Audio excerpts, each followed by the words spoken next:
Student या पद्धतीने जर आपल्याला एक्झाम्पल दिले असेल तर 1/2 1/4 1/8 चेक करा तुम्ही डबल होत आहे. काय होत आहे? डबल होत आहे. तर या पद्धतीने जर दिलं असेल तर कशा प्रकारे सॉल्व्ह करायचं, तर एकदम सोपी वेनं पाहू आपण. काय करायचं, शेवटचा नंबर पहा किती आहे, 1/64.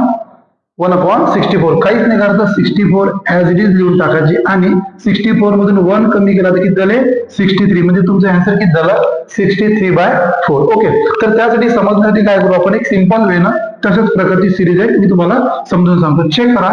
तर इथे किती दिलंय तुम्हाला, 8. आपण याची काय करू शकतो, याचा एलसीएम आपण काय करू शकतो, 8 करू शकतो. तर 8 करण्यासाठी आपल्याला इथे कितीने मल्टिप्लाय करावं लागेल, 2 न. तर वरचं सुद्धा किती ना, 2 न मल्टिप्लाय. याला 8 करण्यासाठी कितीने मल्टिप्लाय करावं लागेल, 4 न. तर याला सुद्धा कितीने मल्टिप्लाय करावं लागेल तुम्हाला, 4 न. तर चेक करा, इथं किती आहे तुमचा बेस, तुमचा 8. इथं सुद्धा 8 येईल आणि इथं सुद्धा काही 8 येईल, तर मी 8 लिहून टाकतो. त्यानंतर चेक करा, 4 × 1 4. ओके, प्लस 2 1 जा 2 प्लस आणि 1 ऍज इट इज. तर चेक करा किती येते, डिनॉमिनेटरला तुमचा 8च आहे. 4 + 2 6 6 + 1 7.